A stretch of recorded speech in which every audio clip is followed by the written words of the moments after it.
Hello दोस्तों, आप सभी का वेलकम है आर के एजुकेशन पॉइंट में। दोस्तों इस वीडियो में हम आपको बताएंगे writing chemical formula of compound, क्या कि किस तरीके से आप केमिकल फॉर्मूलेस को लिख सकते हैं एक मॉलिक्यूल के या फिर कंपाउंड के। चलिए स्टार्ट करते हैं इस वीडियो को। सबसे पहले हमें ये समझना पड़ेगा कि भाई केमिकल फॉर्मूला क्या होता है। पहले ये तो समझ में आ जाए कि केमिकल फॉर्मूला होता क्या है, उसके बाद उसको लिखेंगे। तो समझते हैं कि केमिकल फॉर्मूला किसे कहते हैं। ठीक है, तो पहले हम बात करते हैं केमिकल फॉर्मूले की। बहुत आसान है, ध्यान समझना।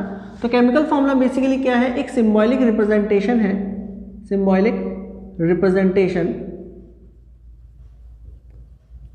रिप्रेजेंटेशन ऑफ इट्स कंपोजिशन या फिर ऑफ मॉलिक्यूल्स कंपोजिशन।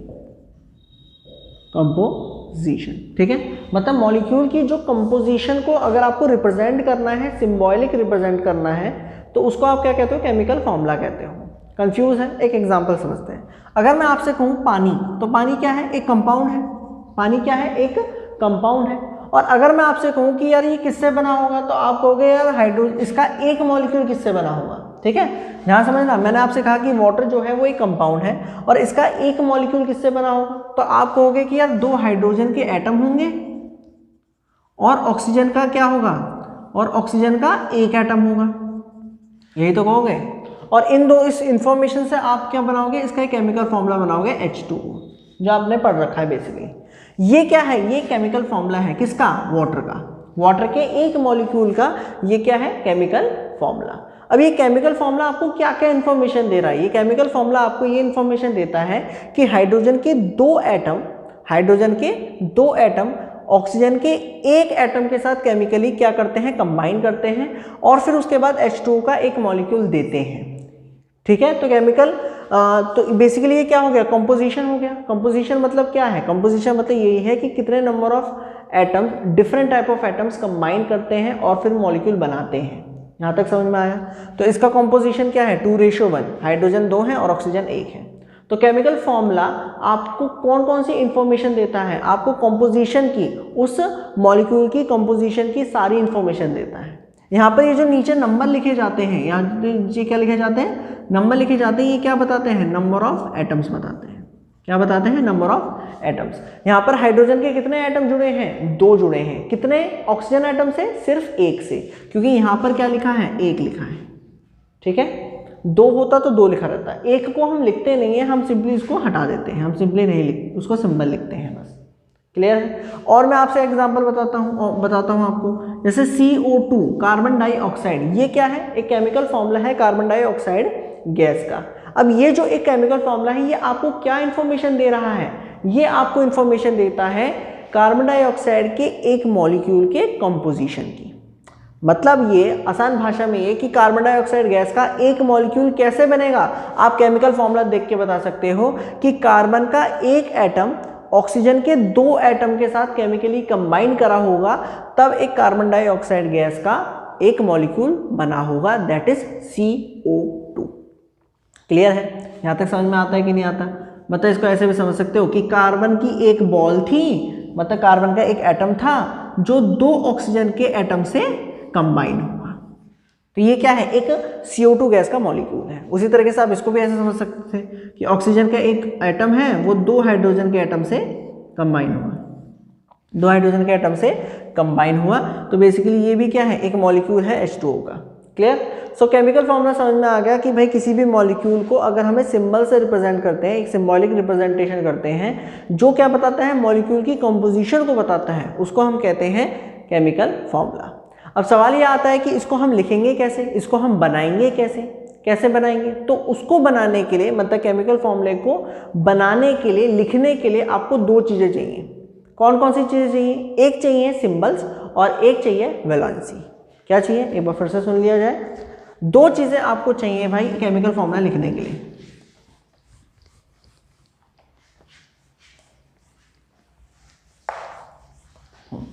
देखिए ध्यान से, केमिकल फॉर्मूला लिखने के लिए आपको 2 चीजें चाहिए। कौन कौन सी,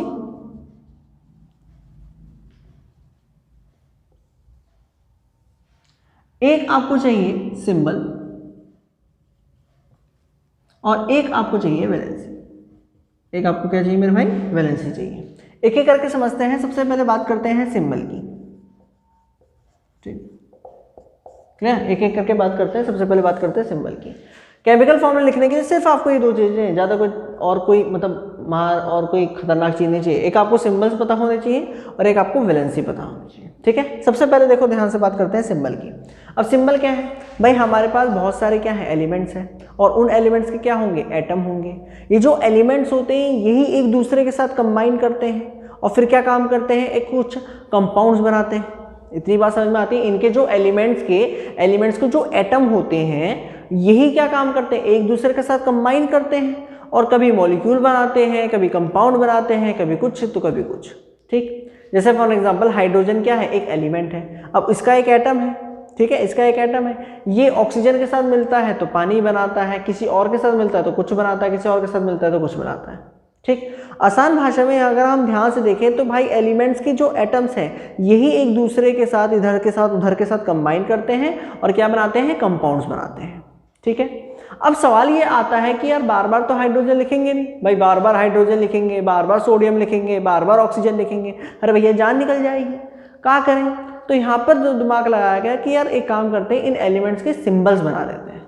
अब हाइड्रोजन को बार बार तो लिखेंगे नहीं भैया, कार्बन को बार बार तो लिखेंगे नहीं, क्या कर लो, इनके क्या कर दो, एक सिंबल्स बना दो, इनके क्या कर दो, सिंबल बना दो। जैसे फॉर एग्जांपल हाइड्रोजन को अगर आपको हाइड्रोजन का एक एटम दिखाना है तो क्या पूरा हाइड्रोजन लिखोगे, नहीं, एच लिख दोगे, सिंपल सिंपल। अगर हम ध्यान से देखें हाइड्रोजन का सिंबल क्या है, सिंपल एच, ठीक है, सिंबल क्या है, सिंपल सा एच। यहाँ तक क्लियर है। और सिंबल आपको कौन कौन से याद रखने हैं, जैसे हीलियम है, हीलियम का सिंबल क्या है, एच हो गया।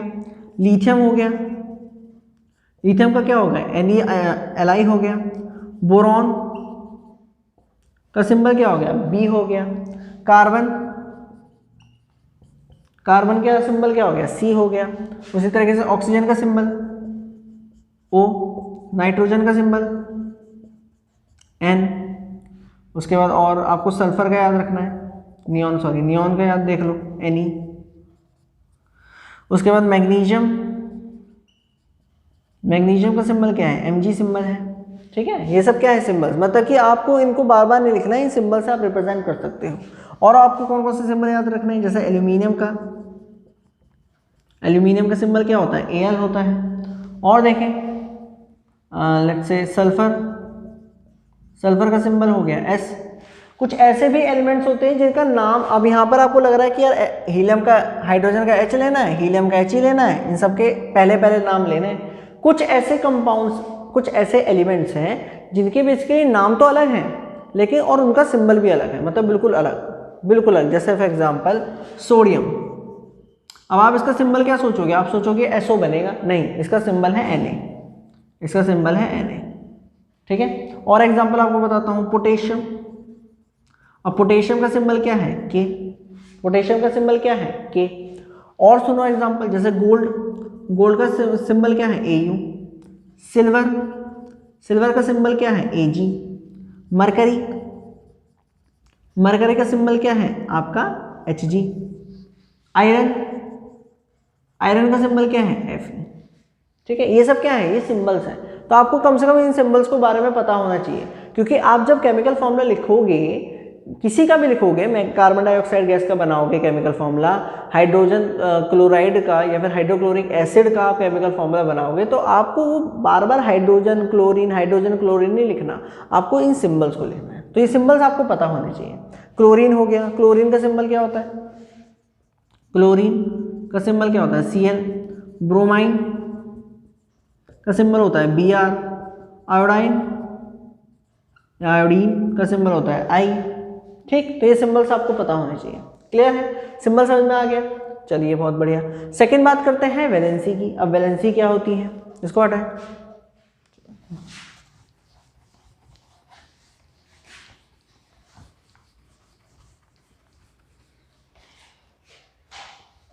अब वैलेंसी देखें भाई क्या है, ये बड़ा इंटरेस्टिंग है, ये बड़ा इंटरेस्टिंग भी है और इम्पोर्टेंट भी है।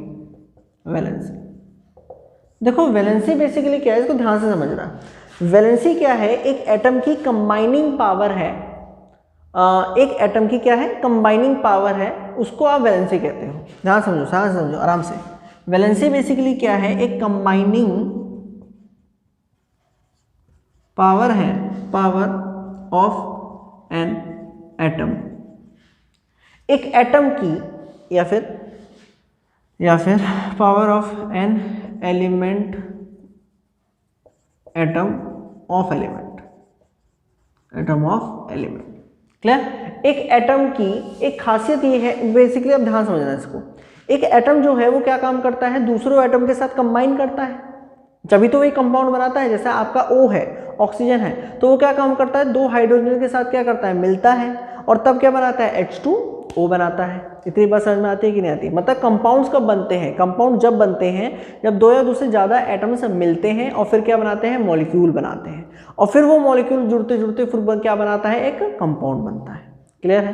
पानी एक कंपाउंड है, कब बना, जब हाइड्रोजन और ऑक्सीजन के एटम्स मिले तब एक वो बना। यहाँ तक समझ में आता है कि नहीं आता? अब अगर आप ध्यान से देखें, हर एक एटम की जो कंबाइनिंग पावर है, दूसरे के साथ कंबाइन करने की जो पावर है वो अलग होगी। जैसे ऑक्सीजन है, वो सिर्फ दो एटम के साथ कंबाइन कर सकता है। आसान भाषा में आप ये भी समझ सकते हो कि जो वैलेंसी है वो बेसिकली क्या है, आर्म्स है, आर्म्स ऑफ एन एटम, एक एटम के आर्म है। इसको एक एग्जांपल से समझते हैं। चलो थोड़ा सा एक इजी सा एग्जांपल लेते हैं। मान लो एक ऑक्टोपस है, क्या है मेरे भाई, एक ऑक्टोपस है, एक बड़ा प्यारा सा ऑक्टोपस हमने बना दिया, और इसके 8 हाथ हैं। कितने हाथ हैं, 8 हाथ, 3 4 5 6 7 और ये हो गए 8। इसके 8 हाथ हैं, 8 आर्म्स। इसके जो हाथ होते हैं ना यूं करके, इसके जैसे करके जो 8 हाथ हैं, किसके, ऑक्टोपस के। अब यहाँ पर क्या है कि मान लो एक बंदा है, कोई ह्यूमन बीइंग है, और इस ऑक्टोपस को एक इंसान को पकड़ने के लिए 2 आर्म्स का यूज होता है। मतलब ऑक्टोपस है ना, उसके 8 हाथ हैं, तो उसको अपने 2 हाथ को यूज करने पड़ेंगे एक इंसान को पूरा पकड़ने के लिए। एक हाथ से उसके हाथ को पकड़ लेगा, इंसान के हाथ को पकड़ लेगा, एक हाथ से वो इंसान के पैरों को पकड़ लेगा, और उसी तरीके से इन 2 हाथ की मदद से वो एक बंदे को पकड़ लेगा। यहाँ तक समझ में आया कि नहीं आया? अरे भैया क्लियर हुआ कि नहीं हुआ? मतलब ऑक्टोपस के 2 आर्म्स यूज हो रहे हैं एक इंसान को पकड़ने के लिए। ठीक है, यहाँ तक क्लियर है? ये सिचुएशन समझ में आ रही है, नहीं आ रही? बहुत बढ़िया। अगर मैं आपसे पूछूं कि ऐसे ही वो कितने बंदों को पकड़ सकता है, मतलब ये जो ऑक्टोपस भाई साहब है हमारे, ये कितने बंदों को पकड़ सकते हैं, बताओ जरा। देखो, एक यहाँ बंदा आ जाएगा, एक यहाँ आ जाएगा। इंसान पे मत जाना, ठीक है, काम पे जाना। इंसान को नहीं देखना, काम को देखना है, ठीक। एक यहाँ आ गया ऐसे करके, तो 4 बंदे आ गए ऐसे करके। मतलब ये जो ऑक्टोपस है कितने ह्यूमन बीइंग्स को पकड़ सकता है, 1 2 3 4। अगर मैं आपसे कहूं इस ऑक्टोपस की ह्यूमन को पकड़ने की कैपेसिटी कितनी है, कंबाइनिंग पावर, ह्यूमन के साथ कंबाइन करने की पावर इसकी कितनी है, 4। और अगर मैं इसको एक फॉर्मूले पे लिखूं, इस सिचुएशन को अगर मैं एक फॉर्मूले से रिप्रेजेंट करूं तो क्या होगा, अगर ऑक्टोपस O है और आपका ह्यूमन बीइंग H है तो ये हो जाएगा H4O। H4O, ये वाली बात समझ में आई कि नहीं आई? 4 ह्यूमन बीइंग्स हैं और एक ऑक्सीजन नहीं है, एक ऑक्टोपस है। तो इसी को ही क्या कहते हैं, वैलेंसी कहते हैं। इस ऑक्टोपस की वैलेंसी कितनी है, इस ऑक्टोपस की वैलेंसी कितनी है, 4। इस ऑक्टोपस की वैलेंसी कितनी है, 4। क्यों? क्योंकि ये 4 ह्यूमन के साथ क्या कर सकता है, कंबाइन कर सकता है। ये 4 ह्यूमन के साथ क्या कर सकता है, कंबाइन कर सकता है।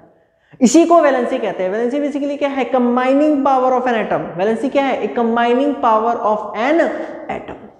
भैया क्लियर होना चाहिए, समझ में आया कि नहीं आया? तो इस ऑक्सीजन की वैलेंसी कितनी है, इस ऑक्सीजन की वैलेंसी कितनी है, 4। क्लियर है? क्लियर है?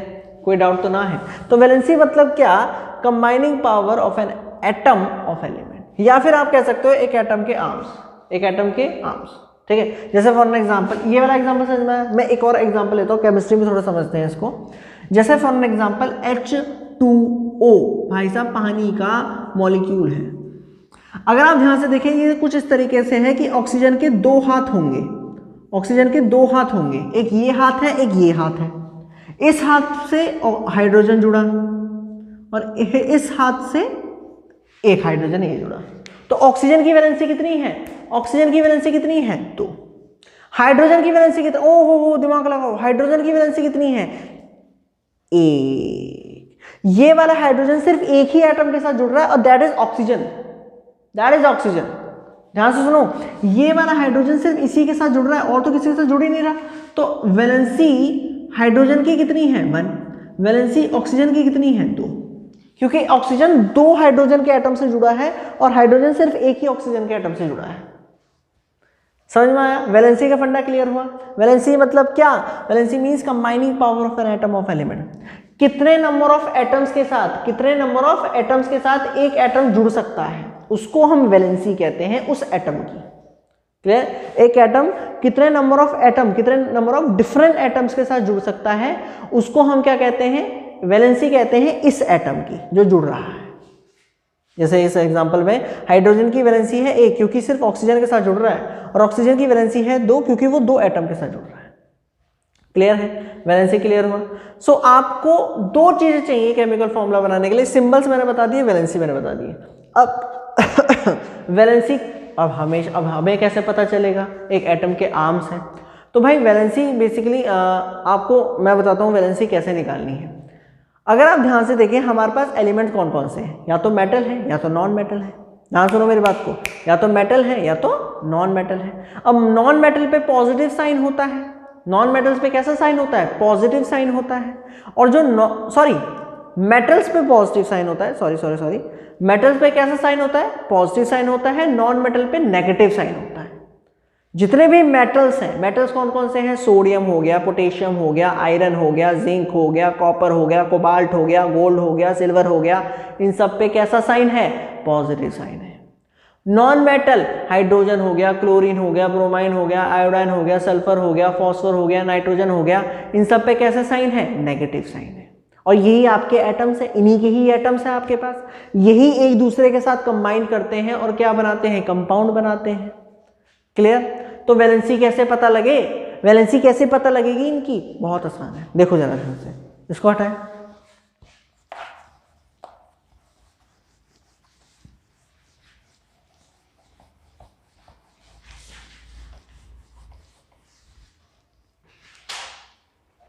देखें तो भाई साहब जो वैलेंसी होती है, वैलेंसी ऑफ एन आयन, एक आयन की इक्वल होती है चार्ज ऑन आयन। जितना उस पर चार्ज होता है उसी की उतनी ही वैलेंसी होती है। इस चीज़ को पकड़ के बैठना। जैसे मैं मेटल्स के बारे में बात करता हूँ, मेटल्स की अगर हम बात करें मेटल्स की, तो सबसे पहले जैसे आता है आपका सोडियम, सबसे पहले आ जाता है आपका सोडियम। अब सोडियम जो है वो बेसिकली उस पर साइन होता है Na पॉजिटिव। अब ये Na पॉजिटिव साइन क्यों आया, ये आपको 4th chapter structure of an atom में, चैप्टर नंबर जो 4 है उसमें आपको ये आंसर मिल जाएगा। तो अभी बस इतना दिमाग लगाओ कि सोडियम पे पॉजिटिव साइन होता है तो इसकी वैलेंसी कितनी होगी, इसकी वैलेंसी है 1, क्योंकि एक साइन है, एक पॉजिटिव साइन है, तो वैलेंसी कितनी होगी 1। ऐसे ही और देखो पोटेशियम K पॉजिटिव, इसकी वैलेंसी कितनी हो गई 1। और एग्जांपल देखते हैं मैग्नीशियम Mg+2, इसकी वैलेंसी कितनी हो गई 2। और एग्जांपल आपके सामने रखते हैं जैसे जिंक Zn+2, इसकी वैलेंसी कितनी हो जाती है 2 हो जाती है। ठीक है। और एल्यूमिनियम Al+3, तो इसकी वैलेंसी कितनी हो गई 3। क्लियर है। और एग्जांपल देखो कैल्शियम Ca+2, इसकी वैलेंसी हो गई 2। मतलब जितना चार्ज होगा उतनी ही उनकी क्या होगी, वैलेंसी होगी। ऐसे ही नॉन मेटल्स की बात करते हैं, नॉन मेटल्स की बात कैसे करेंगे, जैसे आपका हाइड्रोजन हो गया। अब हाइड्रोजन की वैलेंसी कितनी होती है 1। हाइड्रोजन की वैलेंसी कितनी होती है, अभी मैंने बताया एक ही एटम के साथ कंबाइन करता है। और देखो, और आपका हो गया ऑक्सीजन, या फिर क्लोरीन ले लेते हैं। क्लोरीन पे होता है नेगेटिव साइन, मीन्स इसकी वैलेंसी होगी 1। ब्रोमाइन Br-, इसकी वैलेंसी भी हो गई 1। आयोडीन, इसकी भी वैलेंसी होती है 1। ठीक है।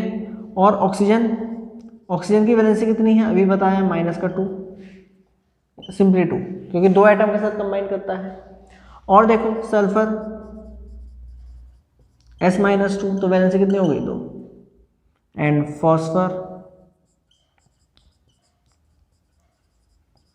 फॉस्फर पे कैसा साइन होता है -3, तो वैलेंसी इसकी हो गई 3। क्लियर? तो ये कम से कम आपको याद रखनी है, ये मेटल्स की है, नॉन मेटल्स की है। अच्छा, यहाँ पर एक चीज़ और आती है, यहाँ पर एक चीज़ और आपको मिलेगी आपकी बुक में, that is polyatomic ions. Polyatomic ions, polyatomic ions मतलब क्या है कि एटम्स का एक ग्रुप है और उस पर चार्ज है। जैसे फॉर एग्जांपल आपका हो गया अमोनियम, आपका क्या हो गया अमोनियम, जो होता है NH4 और फिर उस पर होता है पॉजिटिव साइन NH4। अब ये क्या है, एटम्स का गुच्छा है। Poly means many, atom means atom, तो बहुत सारे एटम्स हैं। कितने एटम है यहाँ पर, 4 हैं, सॉरी 5, एक नाइट्रोजन का एटम और 4 हाइड्रोजन के एटम। इसके ऊपर पॉजिटिव साइन है, तो ये क्या है अमोनिया। इसकी पूरे की वैलेंसी कितनी होगी, इस पूरे की वैलेंसी कितनी होगी, दैट इज 1। मतलब ये पूरा गुच्छा जो है NH4 का, ये कितने एटम के साथ कंबाइन कर सकता है, सिर्फ एक के साथ। ठीक है, और एग्जांपल आपको समझाते हैं, जैसे हाइड्रोक्साइड OH नेगेटिव, मतलब एक एटम के साथ कंबाइन कर सकता है, इसकी भी वैलेंसी कितनी है 1। और एग्जांपल आपको बताते हैं, नाइट्रेट NO3-, इसकी वैलेंसी कितनी हो गई 1। यहाँ तक क्लियर है, इसकी कितनी वैलेंसी हो गई 1। तो ये क्या है, आपके कुछ पॉलीएटॉमिक आयंस है। नाइट्रेट हो गया, हाइड्रोक्साइड हो गया, अमोनिया हो गया, ठीक है। एक और होता है सल्फाइड SO4-2, इसकी वैलेंसी कितनी हो गई 2। एक होता है फॉस्फाइड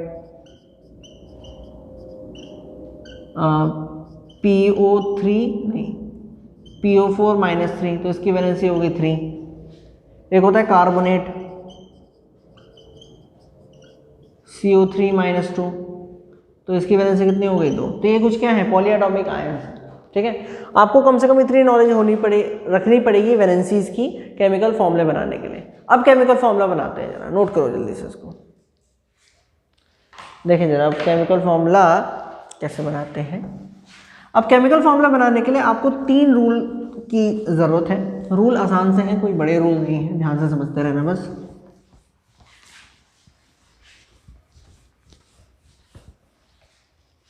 देखें कुछ रूल्स हैं, उनको फॉलो करना अगर कर सको तो। पहला रूल क्या है कि इन केमिकल फॉर्मूला जो चार्ज होगा, चार्ज मस्ट बी बैलेंस्ड, मतलब कि जो ये केमिकल फॉर्मूला आपका निकल कर आया है उसमें जो चार्ज होगा वो बैलेंस होना चाहिए। जैसे एग्जांपल देखो, NaCl, ये एक केमिकल फॉर्मूला है, बेसिकली आपका कॉमन सॉल्ट है सोडियम क्लोराइड। अगर आप ध्यान से देखें, सोडियम पे कितना साइन होता है +1, क्लोरीन पे कितना साइन होता है -1, तो ये हमेशा बैलेंस है। देखो ध्यान से देखो, बैलेंस है। अगर बैलेंस है तो आपका केमिकल फॉर्मूला सही है, वरना गलत है। जैसे एक और एग्जांपल समझते हैं, MgCl2, Cl पे कितना साइन है माइनस का, Mg पे कितना है +2 का। अब आप कहोगे कि बैलेंस नहीं है, बैलेंस है। क्यों? Mg पे +2 का साइन है, Cl, एक Cl के एटम पर माइनस का साइन होता है, लेकिन यहाँ पर 2 हैं, तो -2 और +2 बैलेंस हो गए। भाई Mg के पे एक +2 साइन होता है और 2 Cl हैं, इस पे -1 है, इस पे -1 है, तो -2 और +2 बैलेंस है। ये सही है बट ये गलत है, क्योंकि यहाँ पर -1 है और यहाँ पर +2 है, बैलेंस नहीं हो रहे। ठीक है, तो पहला रूल तो ये आपको याद रखना है कि केमिकल फॉर्मूले में चार्ज बैलेंस रहेगा। दूसरा देख क्या है, अगर आपके मॉलिक्यूल में मेटल्स भी हैं और नॉन मेटल्स भी हैं, तब उनके सिंबल्स को या फिर उसके केमिकल फॉर्मूले को लिखना कैसे है। तो पहले first right the symbol of metal, metal का पहले सिंबल आएगा, उसके बाद second right the symbol of non metal, उसके बाद नॉन मेटल का सिंबल आएगा। ठीक है, वही अगर हम बात करें इनके नामकरण की, तो मेटल का जो नेम है वो तो सेम रहेगा, उसमें तो कोई नो चेंज, उसमें कोई चेंज नहीं आने वाला। लेकिन नॉन मेटल के नेम में क्या हो जाएगा, एंड में ऐड होगा IDE। एंड में क्या ऐड हो जाएगा, IDE। जैसा एग्जांपल समझते हैं, देखो एग्जांपल है NaCl, सोडियम, इसका नाम कैसे कहेंगे, सोडियम, क्योंकि Na है सोडियम, इसको पहले लिखा गया। Cl नॉन मेटल है इसलिए इसको बाद में लिखेंगे।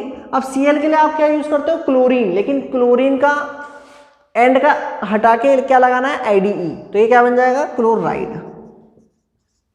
ये आ रहा है समझ में, मतलब कि अगर ऑक्सीजन है तो ऑक्सीजन का क्या हो जाएगा, ऑक्साइड। अगर क्लोरीन है तो क्लोरीन का क्या हो जाएगा, क्लोराइड। अगर ब्रोमीन है तो ब्रोमीन का क्या हो जाएगा, ब्रोमाइड।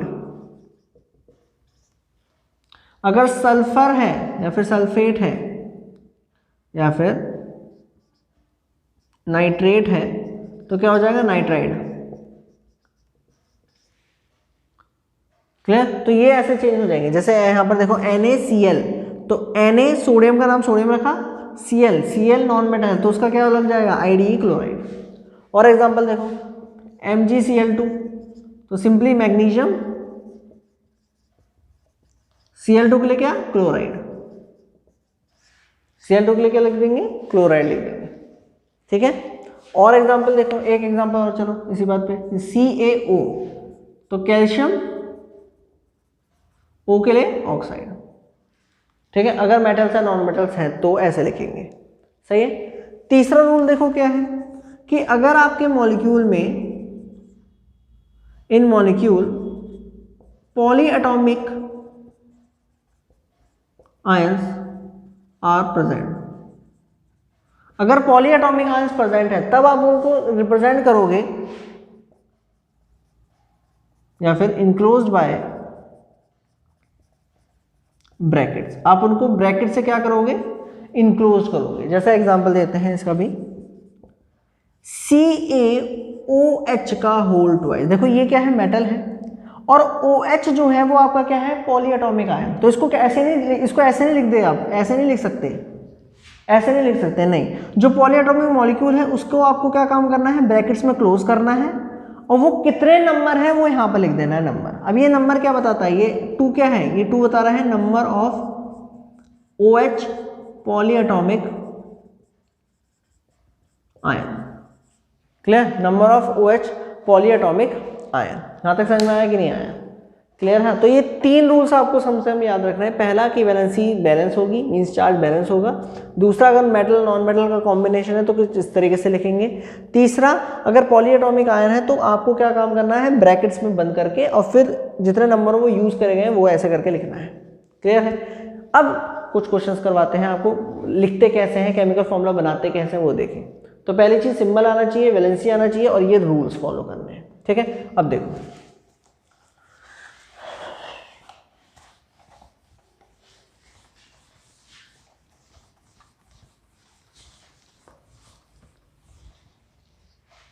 देखो जरा एग्जाम्पल, जैसा आपको बनाना है हाइड्रोजन क्लोराइड, आपको बनाना है हाइड्रोजन क्लोराइड बनाना है। कैसे बनाएंगे, यहां पर आपने पहले लिखा सिंबल, यहां पर लिखा H और एक लिखा Cl, क्योंकि हाइड्रोजन हो रहा है, यूज हो रहा है, और क्लोरीन यूज हो रहा है, तो HCl। फिर उसके बाद यहां पर लिख दिया इनकी वैलेंसी, वैलेंसी इसकी कितनी है, 1 1, दोनों की क्या कर दी, क्रॉस मल्टीप्लाई। तो ये क्या आएगा, H1Cl1, तो इसको सिंपली क्या लिख सकते हो, HCl, बन गया। सिंपल है। और देखो, और देखो, जैसे आपका हो गया मैग्नीशियम, आपको बनाना है मैग्नीशियम क्लोराइड। अब यहां पर क्या लिखो, सिंबल Mg, और क्लोराइड है तो Cl, इनकी लिखो वैलेंसी, इसकी कितनी होती है, 2, इसकी कितनी होती है, 1, क्रॉस मल्टीप्लाई करिए तो ये आ जाएगा Mg1Cl2, तो इसको सिंपली क्या लिख सकते हैं, MgCl2, MgCl2। समझ में आया, क्लियर है भाई। कुछ नहीं करना, सिंबल लिखने हैं, वैलेंसी लिखनी है, दोनों की क्रॉस मल्टीप्लाई करनी है, ऐसे। क्लियर। एक और एग्जांपल देखो,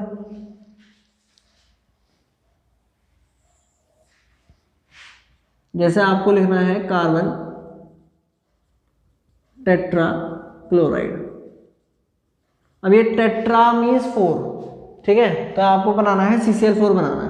तो देखो यहाँ पर आपने लिख दिया सिंबल, तो ये कार्बन हो गया, ये क्लोरीन हो गया, क्योंकि कार्बन यूज हो रहा है और क्लोरीन यूज हो रहा है। ये हो गई वैलेंसी। वैलेंसी के लिए यहाँ पर इसकी वैलेंसी होती है 4 और इसकी वैलेंसी होती है 1। क्रॉस मल्टीप्लाई करा तो C1Cl4, आप लिख सकते हो CCl4। क्लियर है? अच्छा, एक और तरीके का आपको क्वेश्चन समझाते हैं। जैसे हो गया कैल्शियम ऑक्साइड, आपको बनाना है कैल्शियम ऑक्साइड, तो अगेन सिंबल लिखे CaO, वैलेंसी लिखी